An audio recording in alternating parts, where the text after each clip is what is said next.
Oh, hey, y'all. Hey, you've got Marcy of the Handmade Harriells here with you today. And today I'm coming to you from the Sunset Sewing Studio. We have arrived down south, and I'm about to tackle some garments in my closet that have not been seeing the light of day. Because you know what? I don't want anything in my closet that I don't wear. We're going to tackle this here very noir look. This is a long line sweater.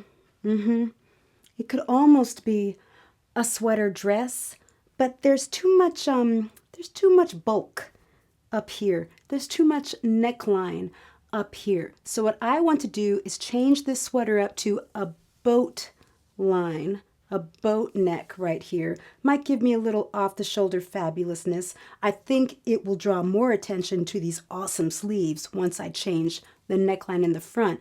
In the back, I'm gonna scoop it down just a bit. I've been inspired by these glorious fans that my mama sent me. The fabulousness. I'm not gonna cut this up. No, no, no. I have a plethora of wax print remnants at hand that I'm going to use to inject color into the back of the sweater by way of a giant bow. Let's go. Okay, so today this is actually going to be a very easy refashion that you can do to just about any sweater in your closet. Just takes a little bit of patience. As we know, patience is a virtue, and it takes a little bit of your remnants. I'm going to be using my wax print remnants. Yeah, that's right, to inject some color into this sweater.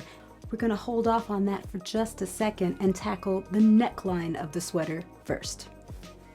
In order to refashion this sweater, I'm going to be cutting into it. Now, sweater material will unravel. If you've got a sweater that's a very loose knit, that you can sort of see the light of day through, this might not be the refashion you want to do on that sweater. You want a sweater that's more stable, something that you can't really poke your fingers through easily. Okay, so first I want to tackle the front neckline. I'm going to go from shoulder to shoulder and just cut a little boat neckline. I'm going to leave at the shoulder seams here, the arm side seam. I'm going to leave a little bit of insurance of about an inch because I want room to fold the neckline under. I'm feeling kind of crazy. I'm just going to freehand it.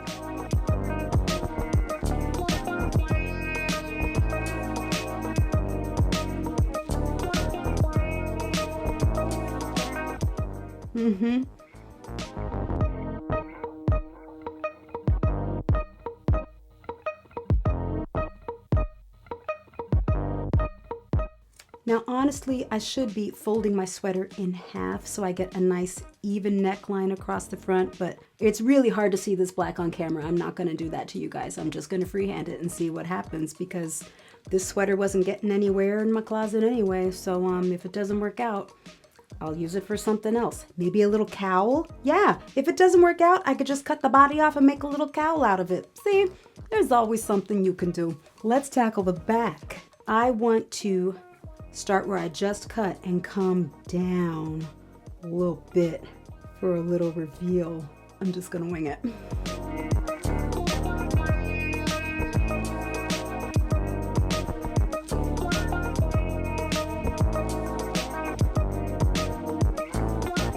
Now to make this cut even, I can now just fold over, match it to that side, and cut again.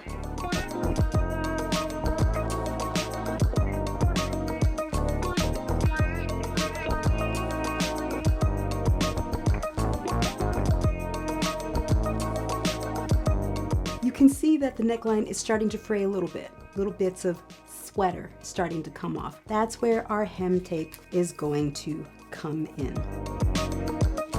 Now, you know, I'm second guessing myself on this hem tape here. I'm not sure this hem tape is going to have the flexibility I need around this curve. I think what I'm gonna have to use for this is actually gonna be twill tape. And I know I got some twill tape around here. Hold on a second.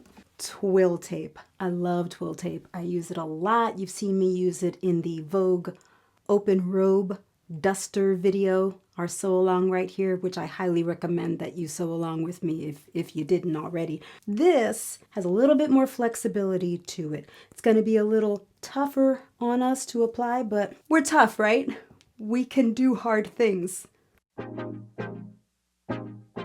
I'm going to apply the twill tape to the outside of the sweater, the right side of the sweater, stitch it down with a zigzag stitch, then fold it under, and then stitch it again. It's going to give us a neckline that's not going to warp and just completely disintegrate on us because it is a sweater knit. Let's go to the sewing machine.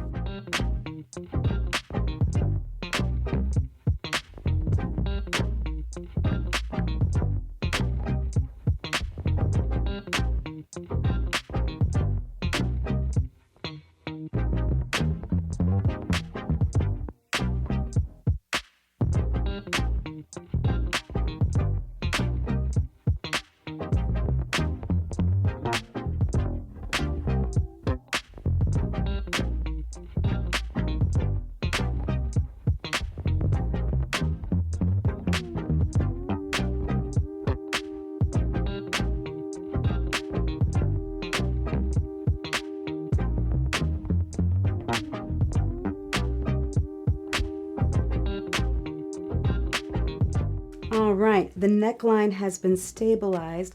I'm gonna clip those threads, and I'm gonna apologize for stitching black on black, but I wanna wear this tonight, and I wanted it to look cute. This is a little me time here, all right? And I'm sharing it with you in the hopes that it inspires you to do some you time. Right now, we're going to take our stabilized neckline, fold it under, and stitch again on top of that.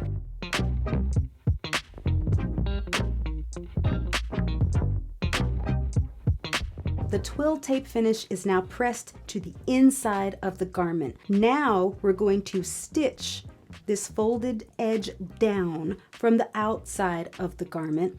Just make sure you're catching all layers, and it's going to give a nice clean finish to the neckline of the garment. Okay, so it's not all wavy and falling apart on you. You want to see me do it? Come on, come on, we're going to do it.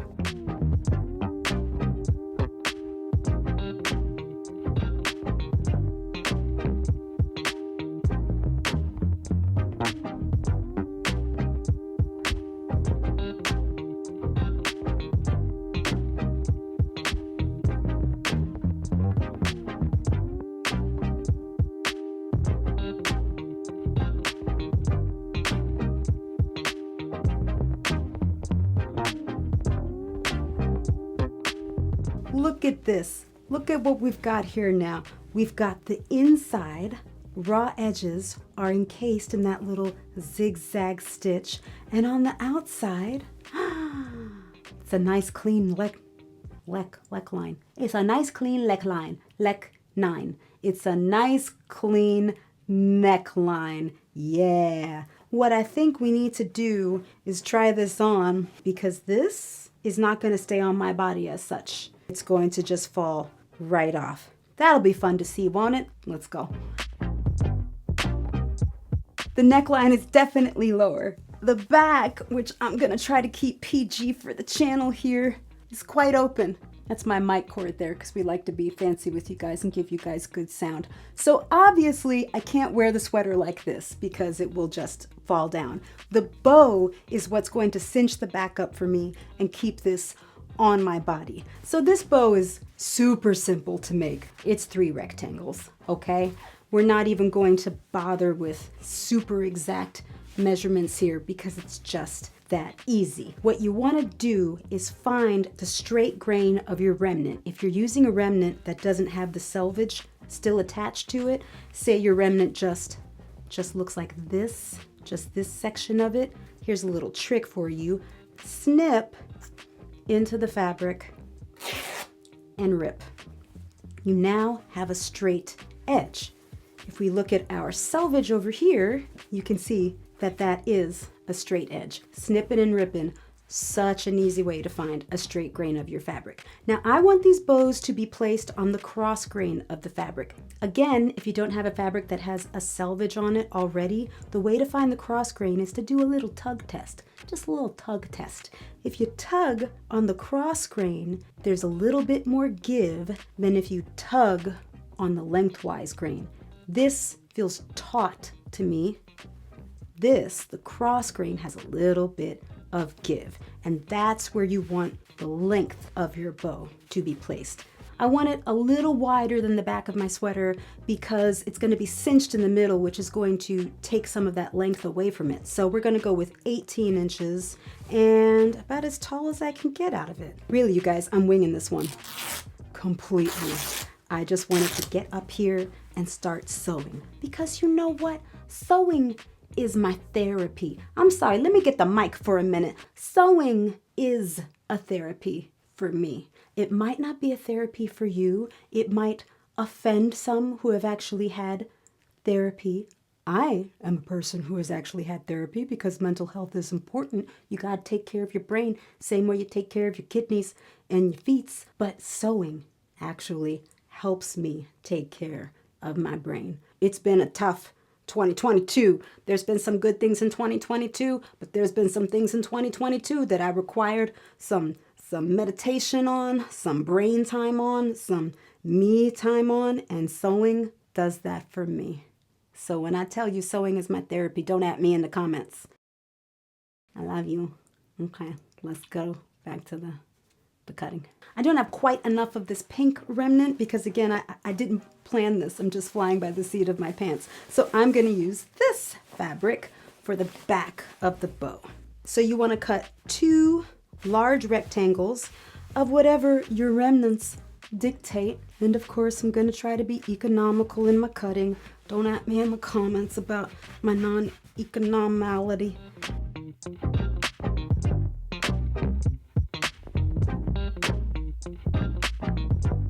Now, if you're flying by the seat of your pants, like me, and you've given yourself a different front and back of your bow, you get to decide what's the front and the back at this point. Let's cinch it. That's cute, but I see some twinning going on here that I'm not a fan of, so I'm gonna flip it and reverse it. Yeah, this is the side that I want to be the front of my bow. So now we get to decide what goes in the center. Which remnant will it be? It's the blue. Let's do a little cleanup on our 6. We've got our 2 main bow bodies. Mine are about 18 by 10 inches. In centimeters, that is this.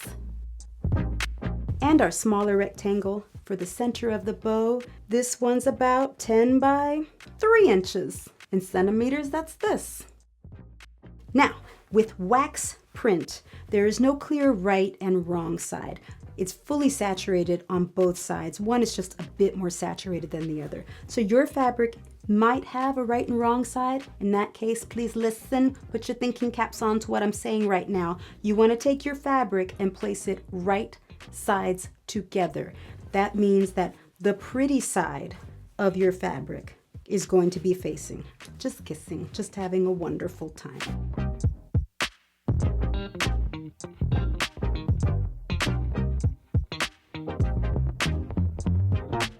I'm going to throw 1 pin in lengthwise to remind myself that right here in the center of the bow, I need to leave myself an opening so I can turn the bow right side out. Starting right where we want that opening to be, we're going to stitch all the way around this rectangle and stopping again where we want the opening to end. Then we're going to take our smaller rectangle and we're going to fold it in half lengthwise, right sides together, pretty side of the fabric together, and stitch all the way down this long side. Let's sew.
This is the fun part. It's all fun, really. Find the center of your bow by folding it in half. There's my center point.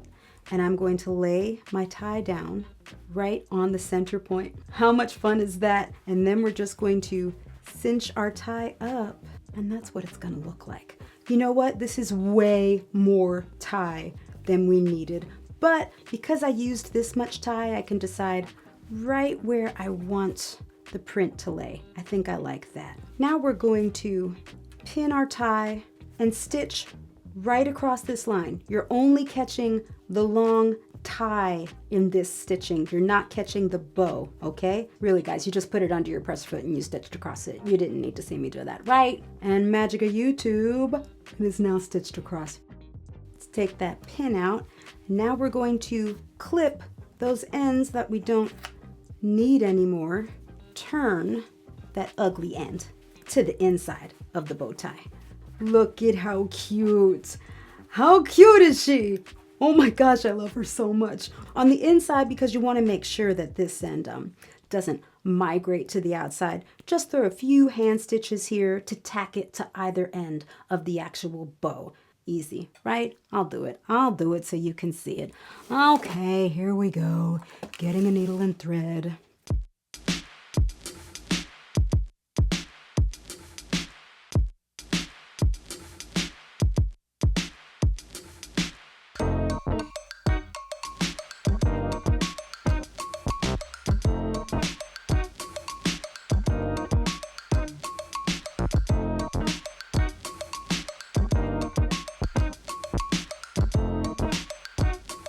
Super freaking cute. I mean, what all could you do with these? You could have a little hair accessory moment. You could put them across the front of a sweater. Oh, on like an evening gown of some sort, if this was just a shoulder moment, okay? There are so many things that you can do with these, and they use up your remnants so quickly. You can make them in all different sizes. As you saw, it was just 3 rectangles. Now, let me get my assistant in here. It's not the assistant you're thinking of, I'm sorry. The Chrome Dome half of the Handmade Harriells is very busy today. This is gonna be a very quiet assistant. So across the back here is where I've started to place the bow. I've pinned the sweater up at my shoulder points where I want it to sit in the front. And that's how I know I want the neckline to sit across my neck. So in the back here, I've started my bow right at those points. And this is what's kind of fun about doing this on the fly, because normally I figure out this stuff beforehand and then I just show you, boom, this is how you do it. Look how easy it is. You know what? A lot of work goes into it in order to give you that boom. This is the work part. I kind of want to follow the way the bow is sitting. The bow is sort of coming down and in a little bit. So I think I'm gonna let the sweater follow that. Let me get my handy dandy little awesome pin cushion thingy here and just pin that along the sweater line. So then when my arm comes out, the bow will lift with it. This is the point in time where I'm thinking you just push through that phase and see what happens, because you've always got your seam ripper, you've always got your scissors, and you've always got more material. Should you find that you cut that a little too wide in the first place and you might be seeing a little more than you want to see. Rob is gonna love this thing. I'm going to make a little pleat, make a little box pleat. Yeah, you just basically manipulate the fabric until it's doing what you want it to do. You know, don't let that fabric tell you what to do. You tell that fabric what to do. Don't let your wild and, reckless and unmeasured cutting in the beginning of the video make this be a fail. No. It's an opportunity, okay? It's an opportunity for another bow moment. A bowment, if you will. Oh, but wait. Oh, yeah, there it is. That's what I want.